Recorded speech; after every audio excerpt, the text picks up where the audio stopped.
Bismillahirrahmanirrahim. Assalamualaikum warahmatullahi wabarakatuh.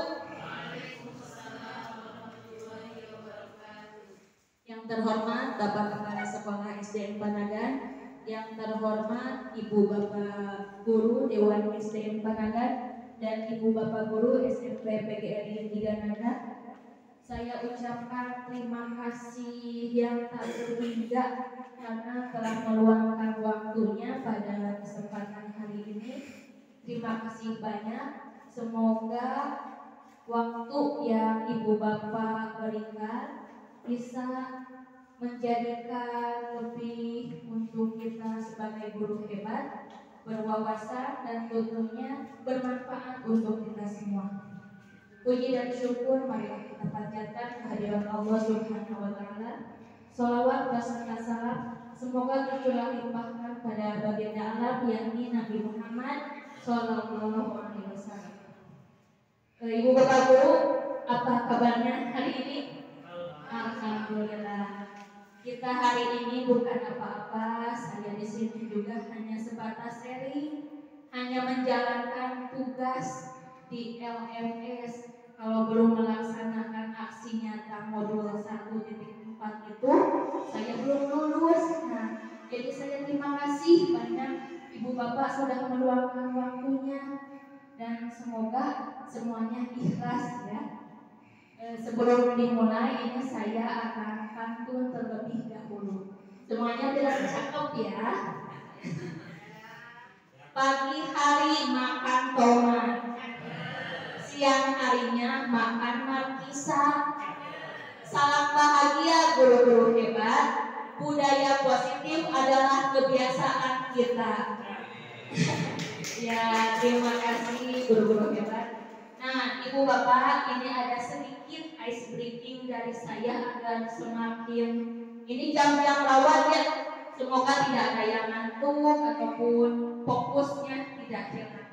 Ini hanya mengingatkan, mungkin ice breaking ini Ibu Bapak sebagian sudah tahu. Kalau kata saya tepuk satu semuanya, bisa ya? Tepuk satu. Nah, kalau tepuk dua, hey, ke arah kiri, tingali kiri aja sahanya. Nah, kita enjoy ya menikmati prosesnya ya. Kemudian kalau tepuk tiga, prok ha, ya, haknya ke arah kanan. Bisa ya Bapak Ibu hebat? Nah, luar biasa. Tobi. Tepuk satu, tepuk dua. Kayaknya boleh dengan ekspresi hey, kuman awalnya. Ya ada campur pendeknya. Dong isi, dong rumahnya. Ya. Cobi, kita ulangi lagi dari tepuk satu. Tepuk satu, tepuk dua, hey, tepuk tiga. Wah, oke ya salah. Ya, sekarang kita coba gabungkan ya. Tepuk satu, dua, dan tiga. Coba tepuk satu, dua, tiga. Hey, alhamdulillah masih fokus berarti ya. Barusan saya ngeprank mencoba bagus. Ulangi lagi ya. Tepuk satu, dua, tiga.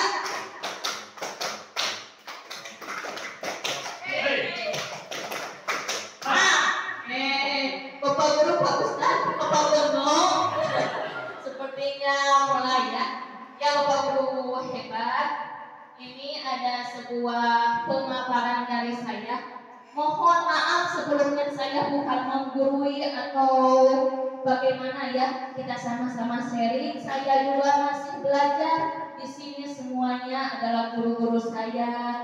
Bapak guru kelas 5 adalah guru saya waktu kelas 3 SD ya. Begitupun rekan yang lainnya, Bapak Kepala Sekolah itu beliau sangat luar biasa. Terima kasih Bapak Kepala Sekolah yang selalu mensupport saya, memotivasi juga. Nah, Ibu Bapak, ini saya sedikit memaparkan, menyebarkan pemahaman dan penerapan pengalaman budaya positif. Saya tentunya Nafilatus Sadia itu calon guru penggerak angkatan 8 Kabupaten Sukabumi dari SD Negeri Panagan.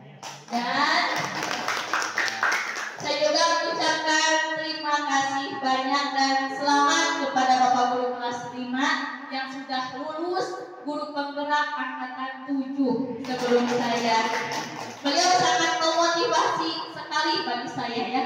Dan kali ini juga ada guru penggerak angkatan ke-10. Nah, semoga Bapak Ibu hebat di sini bisa mulai mengikutinya ya. Kalau ada apa-apa kita bisa sharing dan berkolaborasi dengan baik. Karena ilmu itu bukan beban ya, tapi bersama-sama untuk kita amalkan. Nah, Bapak Ibu guru hebat pasti di sini tahu budaya positif itu apa. Dari mulai katanya positif, pasti Ibu Bapak di sini sudah tahu. Berarti hal-hal yang baik.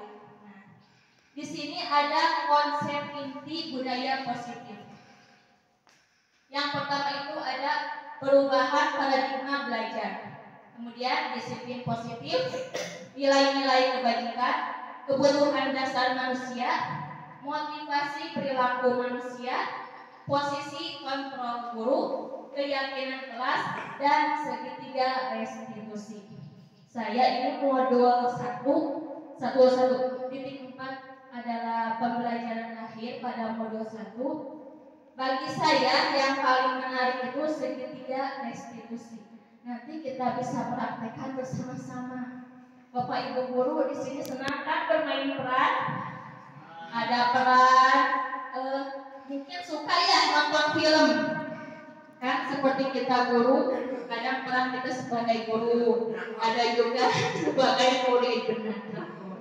Nah, kemudian pembelajaran dengan paradigma baru itu merupakan pembelajaran yang dirancang berdasarkan prinsip pembelajaran berdiferensiasi, sehingga murid belajar sesuai kebutuhannya berdasarkan tahap perkembangan sesuai dari psikologi untuk modern untuk mewujudkan profil pelajar Pancasila. Ibu Bapak di sini pasti sudah tahu apa itu profil pelajar Pancasila. Ada 6 aspek. Yang pertama itu beriman, bertakwa kepada Tuhan yang Maha Esa dan berakhlak mulia. Yang keduanya kebinekaan global, bergotong royong, kreatif, bernalar kritis dan mandiri. Ini pasti sudah Ibu Bapak kuasai. Selanjutnya, nah, ini ada miskonsepsi tentang teori kontrol. Kebanyakan guru berilusi bahwa mengontrol murid itu akan mengubah karakter dan membuat rasa bersalah mampu menguatkan karakter. Jadi memang ada beberapa guru kepada muridnya itu dibuat bersalah dulu kalau ada kasus, sehingga akan memotivasi murid itu akan berubah. Tapi ternyata itu miskonsepsi. Nah, ternyata bahwa semua penguatan positif memiliki tujuan. Kenapa memukul meja? Ya, begitupun tidak tapi pasti memiliki tujuan. Tujuannya mungkin tidak punya sabuk atau hanya kebutuhan kesenangannya. Saya senang, saya menyukai baju saya dikeluarkan. Jadi saya tidak terbiasa di dalam kelas itu misalkan rapi, ya. Kemudian orang bisa mengontrol saya, tapi ternyata hanya Anda yang bisa mengontrol diri Anda. Yang bisa mengubah diri kita sendiri bukan orang lain, adalah diri kita sendiri. Ya, maka dari itu memang saya juga di sini sangat mengintrospeksi diri saya. Banyak sekali kekurangan pada diri saya. Nah, bagaimana cara mengatasinya? Selain mencari referensi, juga sharing pada rekan guru, atasan. Kalau istilah dulu itu curhat ya.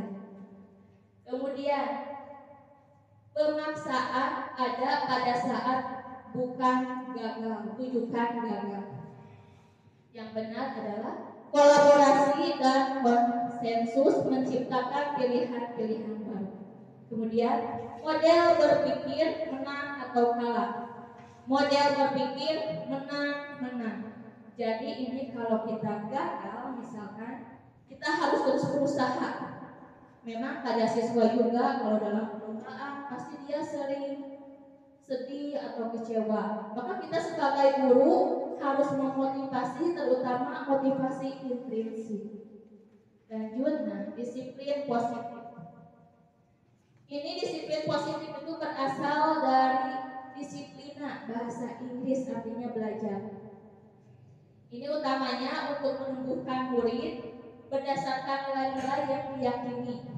Kemudian kita sebagai pendidik, tujuan kita adalah menciptakan murid yang memiliki disiplin diri sehingga mereka berperilaku mengacu kepada nilai-nilai kebajikan universal dan memiliki motivasi intrinsik dalam perubahan perilaku ke arah yang lebih baik.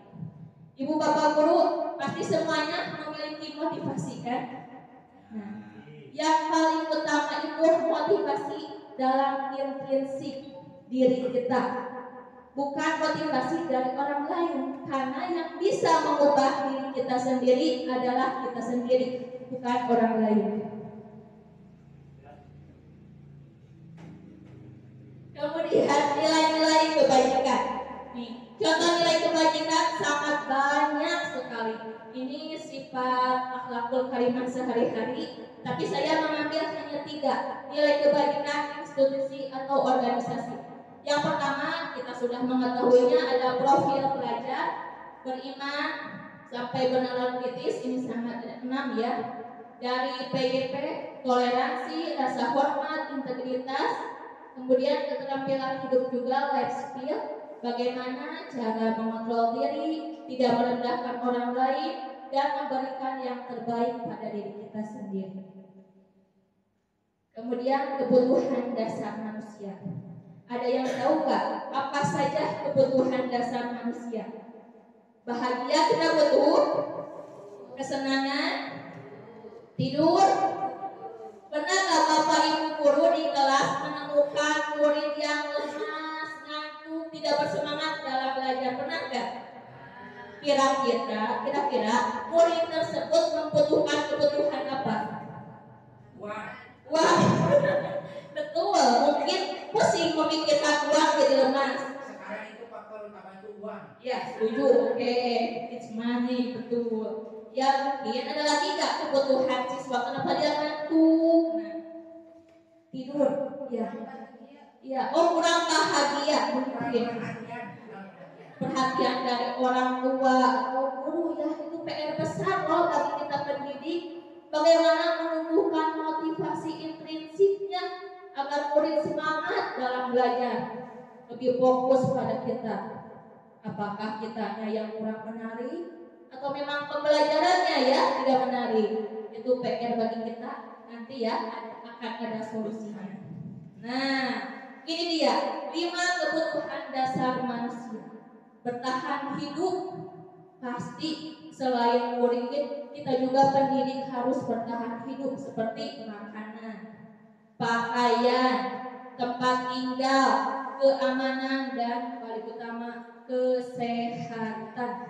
Kalau kita sehat, semua bisa dilakukan.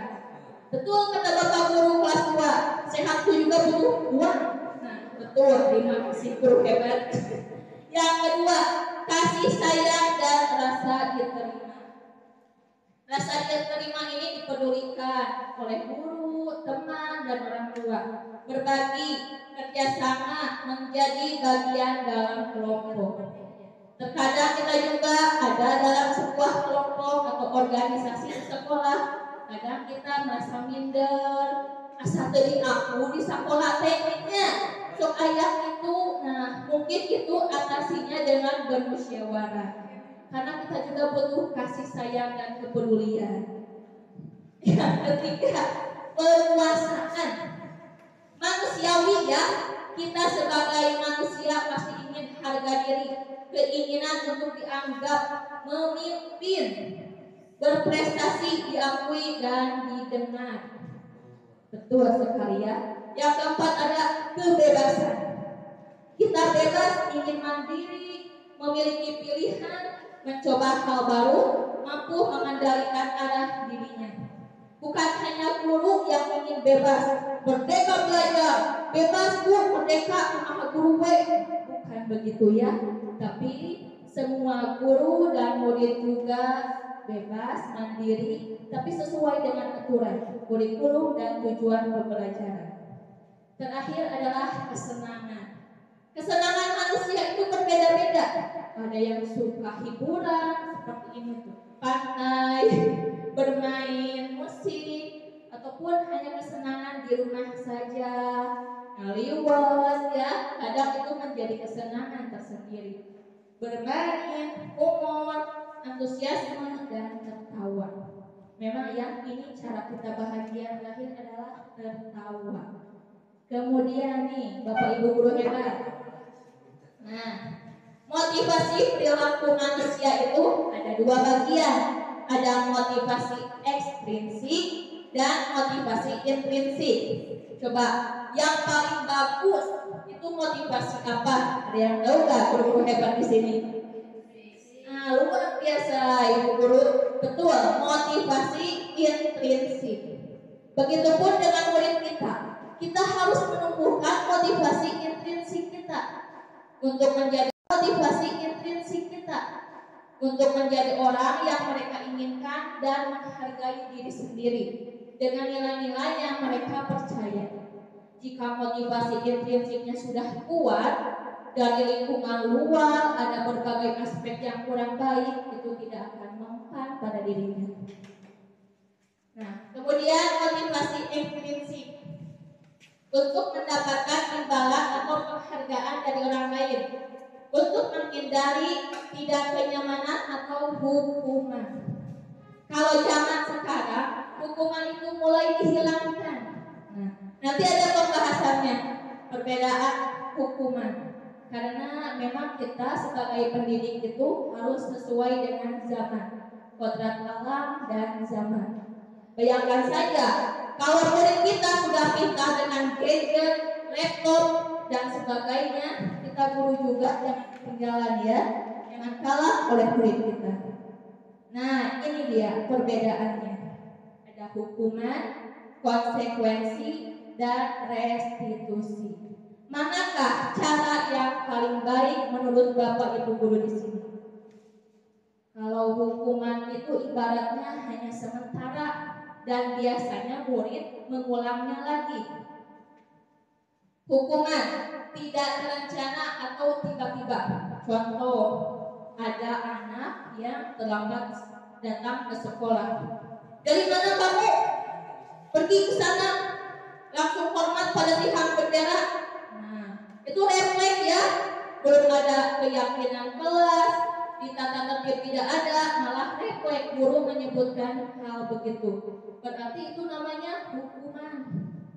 Murid tidak tahu apa yang akan terjadi atau tidak dilibatkan.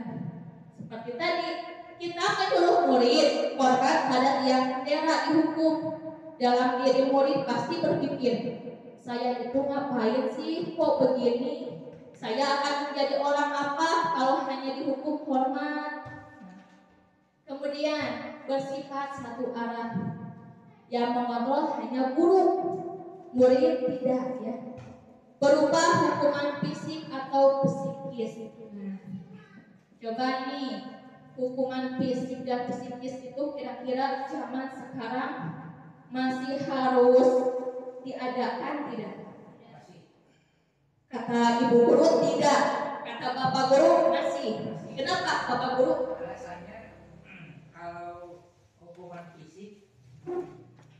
Alasannya kalau hukuman fisik kita bentukan dalam bentuk hafalan. Bentuk itu hukuman fisik ya. Bukan berarti hukuman di sini fisik itu dalam bentuk buku, sinder dan lain sebagainya, bukan. Hukuman fisik di sini ya, diimplementasikan untuk hafalan atau membaca atau menulis, itu fisik. Fisiknya motorik yang ditekankannya. Kalau psikis itu mental dia itu. Mentalnya ibaratnya kasih tekanan lebih berat sedikit. Besok kalau kamu hafalnya cuma 1 atau 2, besok masuk ke 3. Nah itu tekanan buat dia. Itu psikis. Oke, luar guru yang cantik ini. Silakan Ibu Guru hebat. Barusan nggak ada. Oh nggak ada, oke. Jadi kata Bapak Guru kelas 2 ini, fisik dan psikis itu berbeda. Ya kita kembali lagi pada diri kita ya. Yang penting kita tidak menjudge atau tidak membuat takut pada murid kita. Tentunya kembali pada motivasi intrinsik siswa.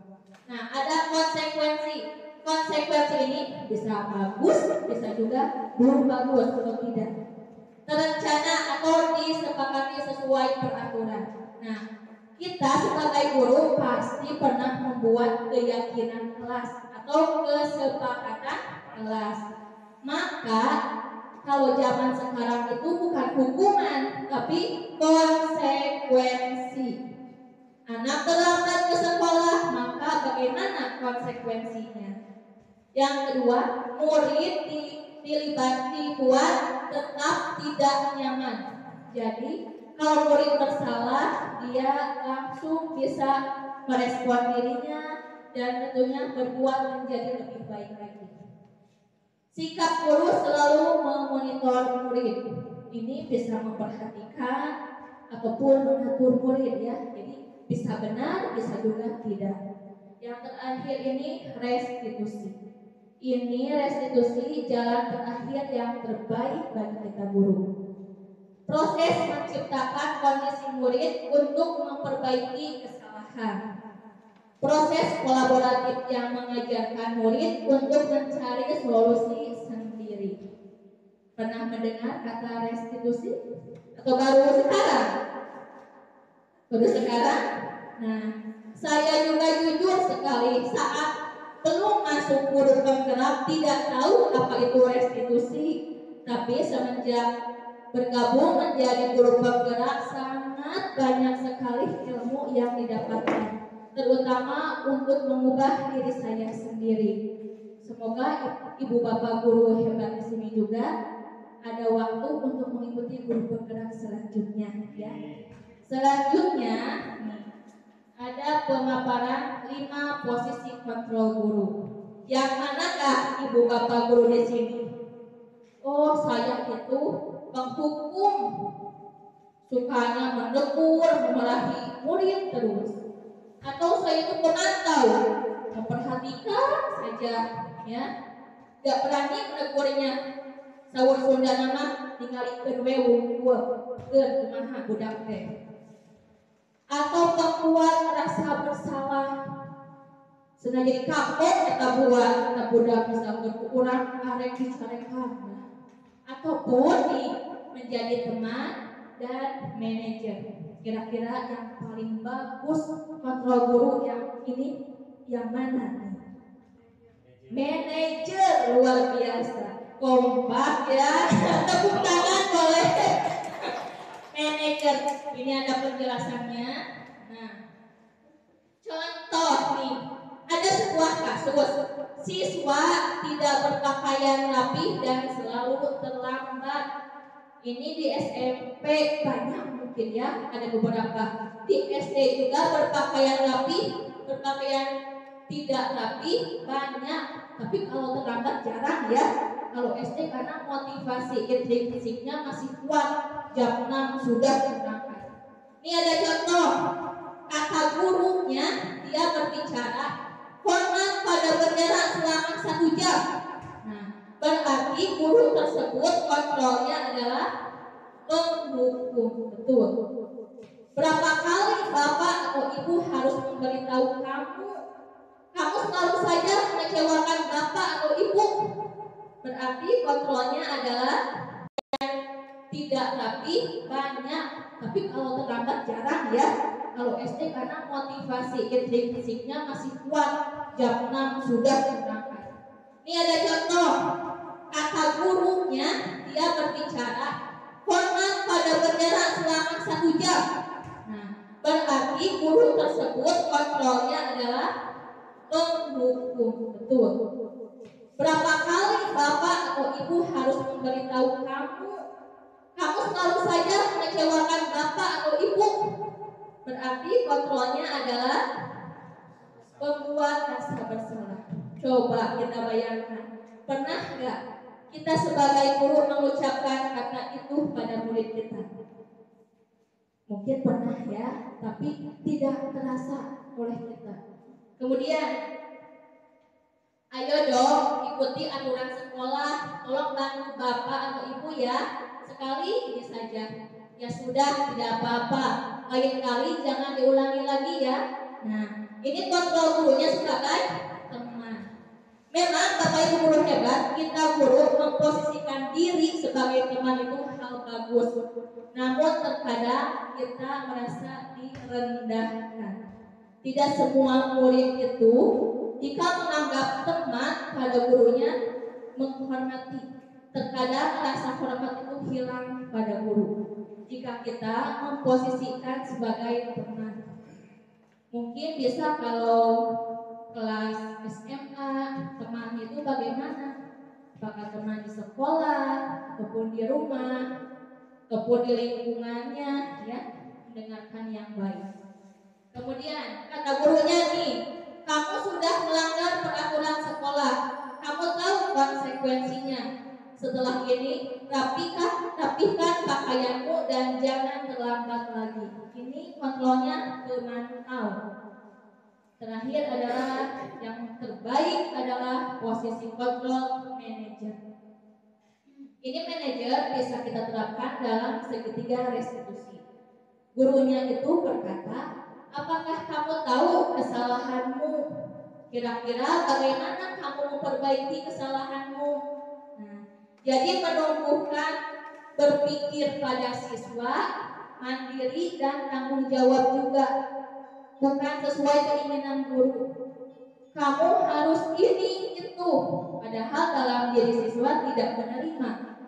Mungkin kita bisa menjadikan panutan bagi siswa dan memberikan hal-hal yang baik juga bagi siswa kita.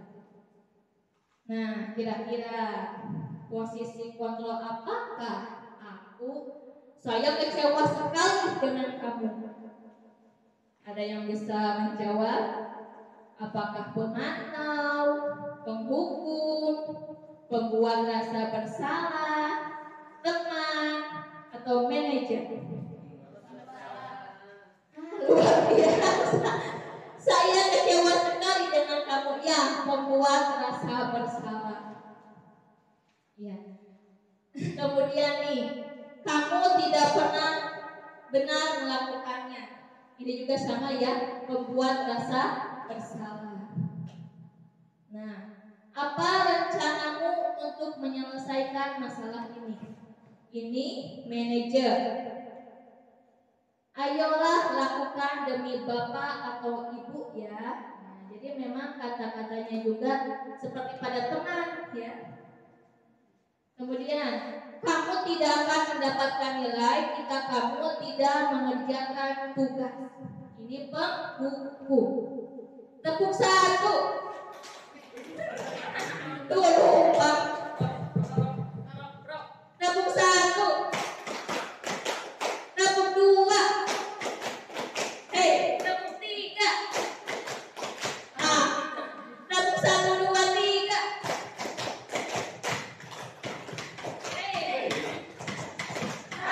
Oke, tepuk tangan untuk kita semua. Semoga Bapak Ibu hebat di sini masih semangat, tidak merasa ngantuk. Ini ada sedikit lagi nih. Nah, keyakinan kelas. Pernah gak di sini Bapak Ibu guru membuat sebuah keyakinan kelas? Pernah. Coba ada yang tahu gak? Mengapa keyakinan kelas? Mengapa bukan peraturan kelas? Mungkin ada sedikit di sini yang ingin bercerita. Oke, Bapak Guru silakan. Hari bercerita makan nama meren. Ya, biar jelas. Jangan sebenarnya. Bismillahirrahmanirrahim. Assalamualaikum warahmatullahi wabarakatuh. Waalaikumsalam. Luar biasa untuk Ibu Nabilah, tepuk tangan yang sudah memaafkan. Jangan sebenarnya. Bismillahirrahmanirrahim. Assalamualaikum warahmatullahi wabarakatuh. Waalaikumsalam. Luar biasa untuk Ibu Nabilah, tepuk tangan yang sudah memaafkan yang mungkin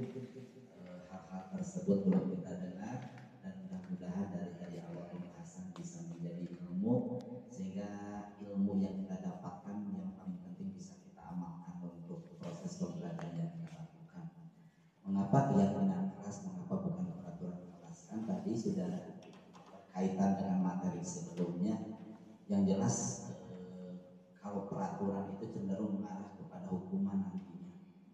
Tapi kalau keyakinan itu diyakini, jadi bukan ditentukan. Ini mah sebagian pemahaman dari satu sumber ya, bukan maksudnya bebas, nanti akan menjelaskannya dari berbagai sumber. Cuman mungkin yang saya pikirkan bahwa keyakinan itu harus muncul dari diri siswa tersebut, dari diri peserta didik kita. Jadi makanya keyakinan kelas itu bukan dibuat hanya oleh guru, dibuatnya. Kalau peraturan itu kan dibuat oleh guru, masuk jam 7.15 atau jam 7.30, tidak boleh ini, tidak boleh ini, tidak boleh ini. Tapi keyakinan itu dibuat bersama-sama dengan siswa. Nah, kita buat keyakinan kelas yang akan kita laksanakan bersama-sama, bukan oleh siswa aja, tapi oleh guru juga. Misalkan yang tadinya salah satu poinnya dilarang membuang sampah sembarangan, tapi di keyakinan kelas kita buat nanti buanglah sampah pada tempatnya. Jadi tidak ada kata dilarang, jangan, itu dihindari bahasa-bahasa tersebut, karena ini betul-betul dibuat dari keinginan yang siswa rasakan, yang siswa inginkan. Makanya nanti ketika di permasalahan, kamu ingat, Ade ingat dengan keyakinan yang Ade buat. Ingat apa? Keyakinan yang Anda langgar, misalkan, saya tidak membuang sampah sembarangan. Saya membuang sampah sembarangan, Pak. Tuh salah satu poin. Sebagian kecil mungkin nanti bisa lebih dijelaskan. Terima kasih. Assalamualaikum. Ya, terima kasih Bapak Guru kelas 5. Benar sekali ya. Kalau dulu itu kesepakatan kelas, nah hampir sama, mungkin zaman sekarang dirubah menjadi keyakinan kelas. Sangat benar sekali apa yang disampaikan oleh Bapak Guru. Nah, pembentukan keyakinan kelas ini bersifat abstrak, berupa pernyataan universal dibuat dalam pernyataan positif, seperti tadi apa yang dikatakan oleh Bapak Guru. Sedikit saja agar mudah diingat, maksimal hanya 5. Ini saya membuat hanya 4 pada awal pembelajaran dengan kelas 4. Rajin sekolah dan datang tepat waktu. Yang keduanya, menjaga kebersihan dan keindahan lingkungan. Berperan aktif dalam kegiatan sekolah, rukun, disiplin, dan saling menghargai.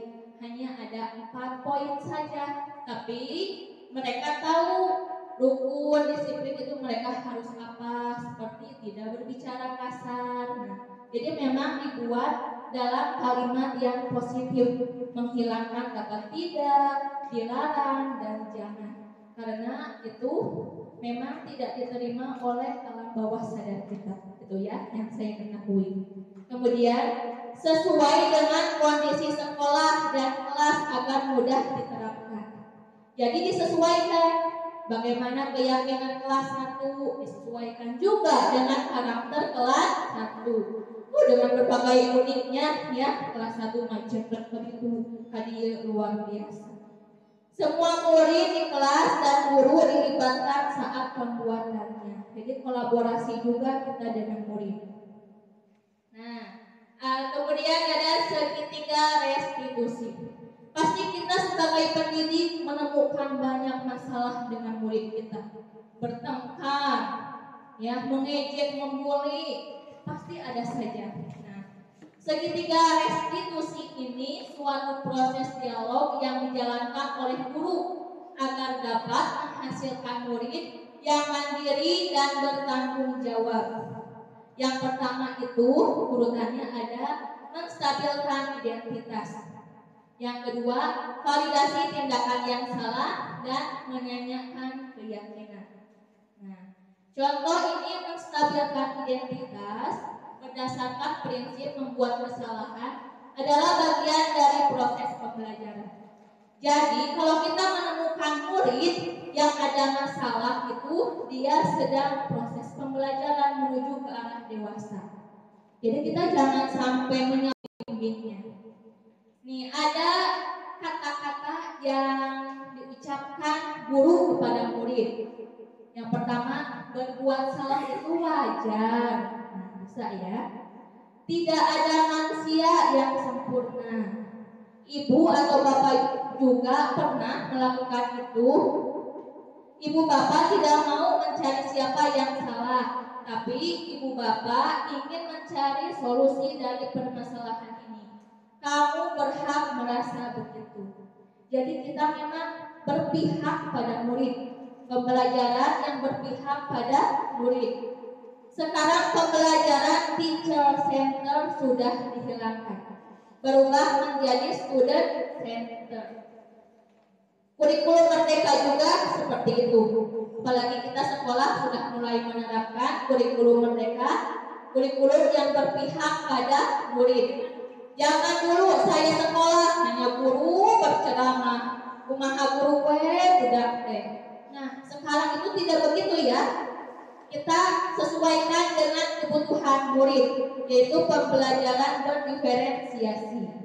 Kemudian validasi tindakan yang salah, kita bisa mengatakan kamu pasti punya alasan mengapa melakukan hal itu.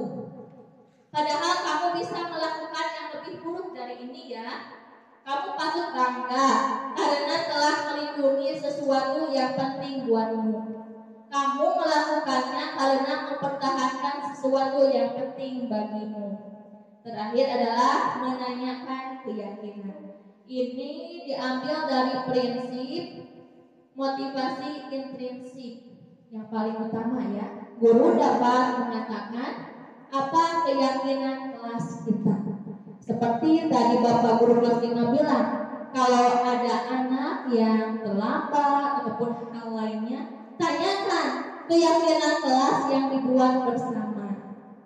Tadi saya mengapresiasi sekali guru PAI, luar biasa, tepuk tangan Bapak ya.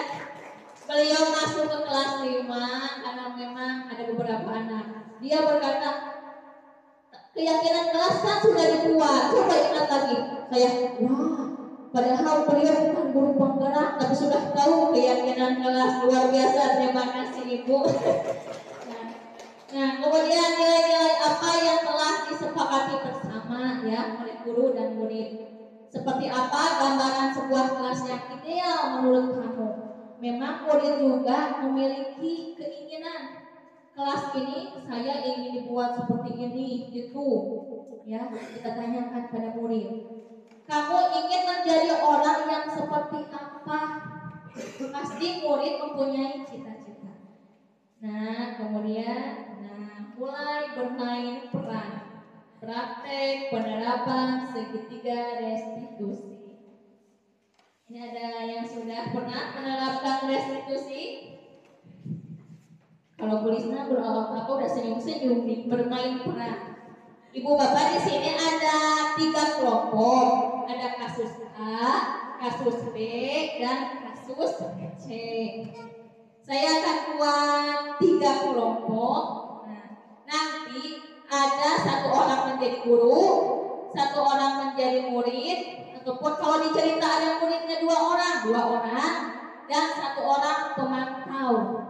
Apakah gurunya sudah melakukan segitiga restitusi atau belum, tinggal dicek saja. Jadi Bapak Guru nanti kalau ada kebagian yang jadi murid, sok bayangkeun jadi murid teh kumaha? Apakah ceurik? Apakah teu cicing? Bisa ya? Saya akan membuat kelompok ini 3. Berhitung nyampe 1 2 3 ya. Kelompok 1 1 2 2. Kita mulai dari mana dulu nih? Dari Ibu boleh 1 2 3 berarti ya. Ibu nyebut 1, kelompok 1 berarti. 1.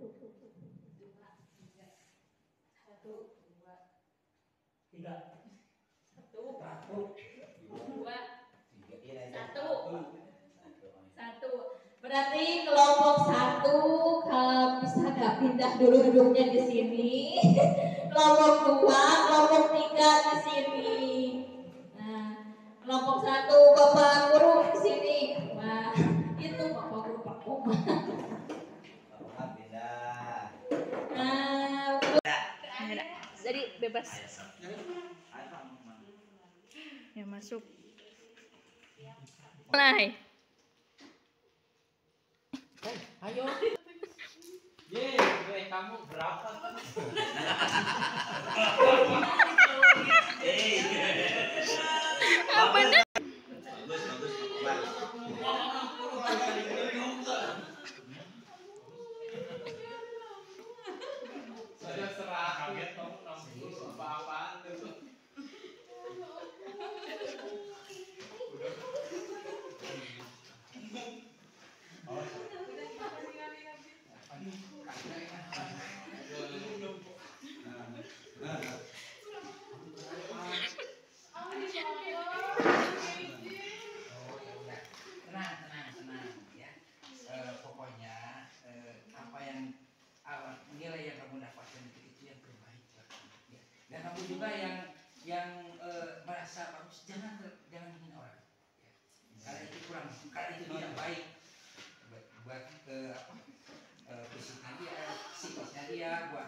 memanggil Ali ke sini bukan untuk apa-apa ya, hanya mengingatkan jangan sampai saling mengejek ya, apalagi membuli dan lain sebagainya, jangan sampai ya, karena kita tidak pernah di posisi yang sama ya, pernah berbuat kesalahan, karena kita itu bukan manusia yang sempurna, manusia yang ada kalanya berbuat kesalahan.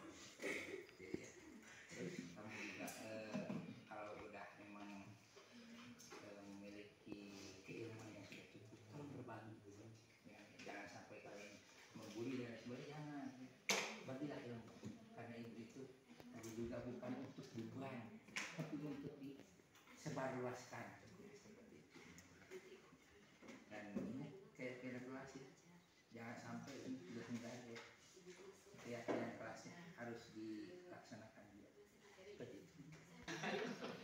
Terus saya akan bertanya ya kepada Ali, apa motivasi Ali atau apa sebab Ali menjelekkan atau membuli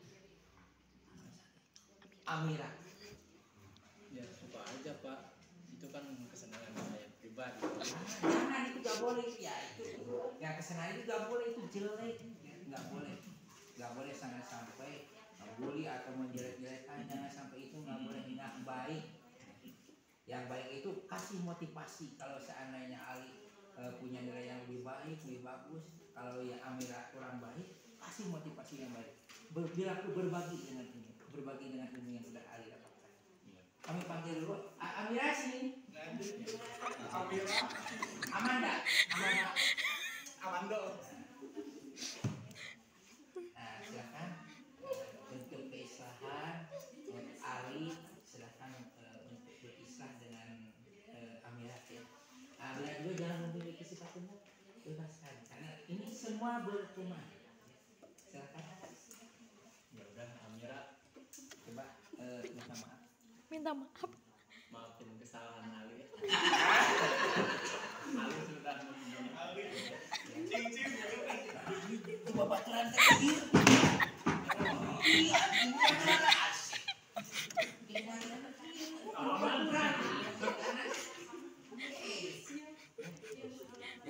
Yang saya katakan ya, kamu punya alasan kenapa melakukan hal tersebut, itu sudah masuk ke validasi tindakan. Dan terakhir menanyakan keyakinan. Ali, kita sudah membuat keyakinan kelas. Coba masih ingatkah kamu tentang keyakinan kelas?